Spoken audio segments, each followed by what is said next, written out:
bem-vindos ao Direto ao Ponto. Eu sou o Jacinto Malungo.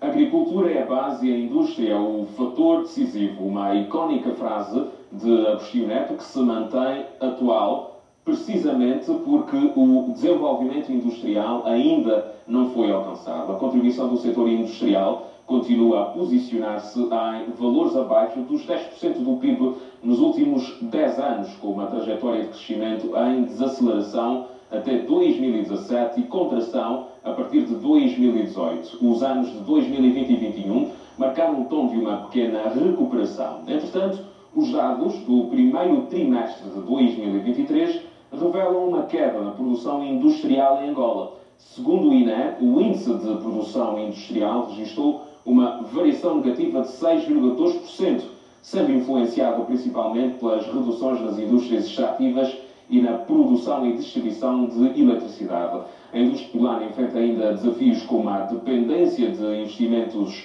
estrangeiros para a implementação de fábricas, sobretudo porque os financiamentos nacionais para o tecido industrial são muito baixos. Os custos de contexto para a implementação de projetos industriais e a burocracia estão também entre os entraves. O governo angolano, por sua vez, enfatiza a necessidade de reduzir a dependência do petróleo, atrair investimentos, melhorar o ambiente de negócios e combater a corrupção para estimular a indústria. Nesta edição do Direto ao Ponto, vamos olhar para os pilares para o progresso industrial sustentável em Angola. É meu convidado o consultor económico Pascoal Guimarães.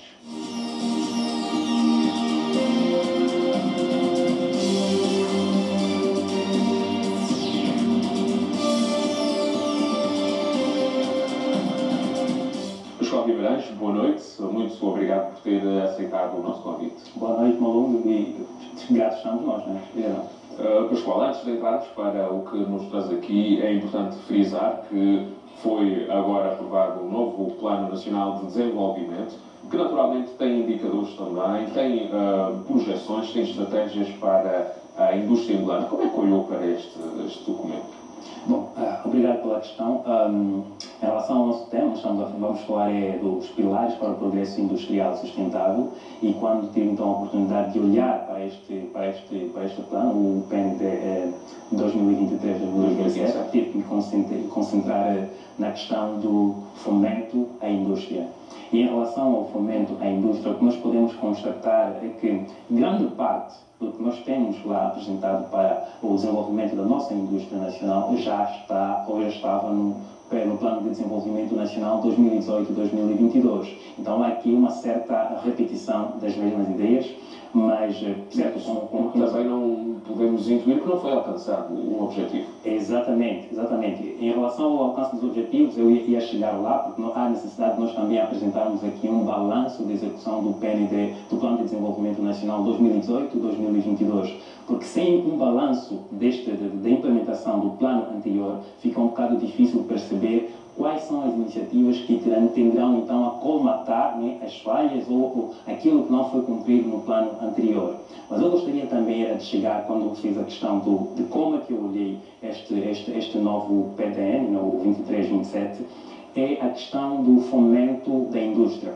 Ligando já com o nosso tema, existe ali um determinado ponto na questão das políticas e programas referentes ao fomento da indústria transformadora, que é, por exemplo, fomentar a indústria de montagem de alto valor. Olha, se nós olharmos para a questão da montagem exclusivamente, ela na verdade não traz sustentabilidade. Este ponto está ligado ou está no eixo 6, que é sobre o asseguramento da sustentabilidade da diversificação econômica, ou uma diversificação econômica sustentável. Se a gente se cingir-se apenas na montagem de equipamentos internamente como um fator de desenvolvimento industrial, isso não será sustentável, porque a montagem ela baseia-se na aquisição de equipamentos que vêm do exterior para montarmos internamente e ficam suscetíveis às oscilações cambiais.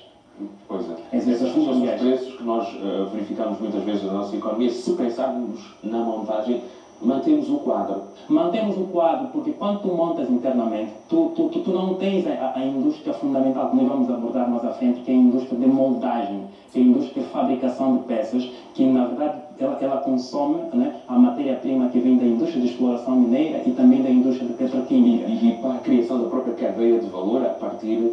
Exatamente. E lá, neste plano, o PDN 2327 não está a menção em relação à indústria de moldagem nas suas mais variadas especialidades. Claro que o enfoque fundamental para um desenvolvimento industrial é a usinagem de alta precisão, que é uma das especialidades da indústria de moldagem. Sem estar lá esta especialidade, o próprio objetivo de trazermos aqui sustentabilidade para a nossa indústria, eu afirmo categoricamente que não será alcançado.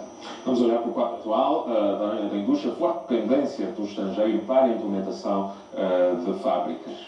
Sim, exatamente. O que nós temos notado, ao nível das economias africanas e também Angola em particular, é realmente esse esforço grande, né, dos governos dos nossos países, dos países da África subsaariana, que é a industrialização das suas economias com base na produção local de bens, que são bens de consumo, quer dizer, bens que estão na fase final da sua cadeia de produção. Nós temos aqui uma exemplificação, trazemos, por exemplo, isto aqui é uma fábrica de moldagem por injeção, que fabrica utensílios de plástico tanto para uso doméstico como para uso industrial. E nós temos aqui bens de consumo final. Existe uma certa autonomia na fabricação do produto final, que é resultante da tecnologia que é adquirida, mas por conta da ausência deste elemento que nós falamos, que é a indústria de moldagem, nós estamos a avançar um bocado até, por conta da ausência do desenvolvimento da indústria de moldagem, nós temos dificuldade da produção de máquina e também por conta da ausência da questão das soluções de engenharia, temos essa grande dificuldade e não podemos afirmar que ao produzirmos esses bens finais localmente, nós temos a independência da indústria. Não temos. Porque quando há, por exemplo, as oscilações cambiais, ou mesmo alguns, vamos lá dizer... Ou avarias das máquinas. A substituição das máquinas serão necessárias. Depois também a necessidade de ter que vir expatriados para nos ajudar a recuperar da situação. A própria mudança na conjuntura econômica internacional, as relações entre os países quando se deterioram, nós podemos ter dificuldade para a importação de máquinas e a indústria que nós tivermos, que está aqui a esse nível, depois de um determinado tempo, poderá não funcionar. Por quê? Temos aqui esta cadeia que nós trazemos, essa análise. Sim, esse esquema, que depois de mais ou menos 30 anos ou 40 anos, essa tecnologia que nós adquirimos, ela se deteriora, precisa ser substituída. E quando tiver que ser substituída, nós temos novamente uma saída de fundos, né, que dificulta a retenção da riqueza internamente. Então, há um processo, um ciclo de aquisição, reaquisição, depreciação de forma permanente. Quer dizer que nós continuaremos extremamente dependentes e com grande dificuldade de retermos a riqueza internamente para impulsionar a nossa economia. Mas só que isso tem um problema. Isto tem um problema e poderá ser espelhado na outra apresentação que explica porque é que há a dependência. Nós vamos ao longo do programa, sim, ir olhar para as dificuldades. Mas agora, porque é que há dependência? Esta é uma pergunta que é colocada na apresentação a seguir. Sim, esta é uma pergunta interessante, mas antes de entrar no porquê que há a dependência, é importante nós mencionarmos verdadeiramente que o ciclo de aquisição continuada de tecnologia fabril para implantarmos as fábricas localmente, ele é um ciclo que tem um prazo de caducidade. Ele está atrelado ao fator que tem a ver com a potencialidade de recursos naturais que o país tem. Ou seja, nas nossas economias, as economias africanas, vou exemplificar, por exemplo, a RDC, o Ghana, Namíbia, Angola, que tem uma dependência externa da sua fonte de receita através da exportação de matérias-primas, bens que estão na fase primária do seu processo de produção. Quando nós tendermos a reduzir a produção desses bens e as receitas que daí advêm reduzirem, automaticamente a nossa capacidade de importação de máquinas vai diminuir e a própria indústria também entrará em risco. Agora, respondendo à questão do porquê que existe a dependência, nós precisamos primeiro compreender como é que se desenrola o processo de inovação fabril. O processo de inovação fabril, que pode ser levado a cabo por um inventor, por um engenheiro ou por uma indústria de solução de engenharia, ele começa pela concepção, que é a idealização da máquina ou da linha de produção, em que o inventor identifica um determinado problema, uma determinada necessidade que tem que ser atendida, e ele concebe aquele dispositivo, ele melhora, matura a ideia internamente e concebe um determinado protótipo, um engenho para resolver um determinado problema. E depois de conceber, então faz-se o desenho técnico das peças que deverão compor a máquina, com todos os detalhes necessários, e em seguida enviado para a indústria de moldagem. A indústria de moldagem é que vai fazer a fabricação, que vai desenvolver ou fabricar as peças e os componentes, e em seguida devolver novamente para o inventor. O inventor, depois de receber esses equipamentos, vai então proceder à montagem. E quando se proceder à montagem, nós podemos ter ali um invento, ou podemos ter uma linha de produção de um determinado produto.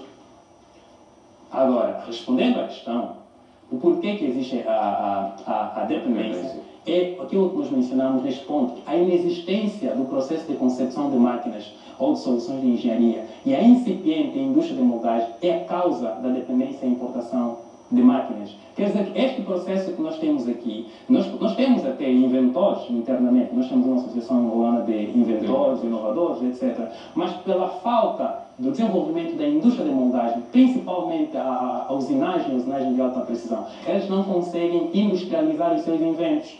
E por conta da falta de industrialização dos seus inventos, então os projetos de inovação técnica e tecnológica não são transformados em projetos empresariais, e por isso nós não produzimos máquinas, não produzimos linhas de produção industrial, e aquilo que nós tivermos que produzir internamente, bens finais, deverá vir simplesmente, ou seja, deverá ser necessário simplesmente a importação de máquinas. Mas as soluções que são desenhadas em Angola são desenhadas para os problemas da nossa indústria, para os objetivos da nossa indústria. Qual é que é a sua visão? Porque provavelmente deverá ser mais caro todo este processo a importar. Bom, não, será bem mais barato. Se nós tivermos todo esse processo aqui internamente, deverá ser bem mais barato. Por quê? Porque importar, tu tens a questão dos custos de transportação marítima, tu tens a questão do custo de desalfandegamento, tu tens a questão do seguro de mercadoria e tu tens a questão também da volatilidade dos preços na economia de origem de tal tecnologia. Mas tu já tiveste, olha, depois temos a questão da própria volatilidade da nossa taxa de câmbio, que encarece muito os produtos, e por isso nós temos algumas indústrias depois a pararem. Mas se nós tivermos isso tudo internamente, nós acabamos por neutralizar todos esses custos e vamos ter a possibilidade de providenciar um produto aqui internamente a um custo bem mais baixo. Bem mais baixíssimo. Mas ainda não me respondeu a pergunta. Temos das invenções a pensar na nossa própria indústria, ou o próprio processo de ensino, de formação está desenhado também a olhar para as necessidades da nossa indústria? Bom, eu acredito que é o seguinte, a verdade que nós temos é o seguinte: nós temos inovadores, nós temos inventores, produzem protótipos, etc. E eu posso até dar um exemplo. Temos, por exemplo, a questão das jovens Adama Diem e Awa Diem, né? Que penso que foram estudantes do ITEL, etc. Eles desenvolveram o protótipo de um determinado dispositivo que permite a detecção do paludismo, que tem até 80% de eficácia. E eu penso que ao nível das nossas instituições de ensino existe potencial, existe formação, os jovens estão a ser formados, mas o problema não é exatamente se há ou não há direção. O problema é a transformação de tais iniciativas em projetos empresariais. Fica dependente da indústria de moldagem. Fica extremamente dependente da indústria de moldagem, além da questão do apoio institucional e também financeiro. Nós estamos aqui a abordar questões técnicas, mas tem também o apoio institucional e financeiro. Vamos olhar para a próxima apresentação, que tem a ver com a insustentabilidade económica da indústria angolana, aqui a longo prazo. Certo. Malungo, aqui nós fazemos uma análise que é fundamental para tentarmos então compreender do porquê é que as economias da África subsaariana, a economia angolana em particular, o que é que existe nessas economias, a insustentabilidade econômica da indústria a longo prazo. Para nós compreendermos do porquê que existe essa insustentabilidade, precisamos dar uma olhada e tentar compreender como é que se desenrola a produção industrial nas economias avançadas. Nas economias avançadas, a produção industrial está atrelada à investigação técnica, tecnológica e científica. Ou seja, as indústrias têm centros de pesquisa, afetos a tal unidade industrial. As próprias universidades também têm centros de pesquisa que estão em estreita colaboração com os centros de pesquisa das indústrias e com as indústrias. Quando temos as indústrias, é para a produção. É para a produção simplesmente, não temos. Exatamente. Os centros de pesquisa não Sim, é muito bom. Exatamente. E quando é só para a produção, é insustentável. Nós vamos explicar por que é insustentável.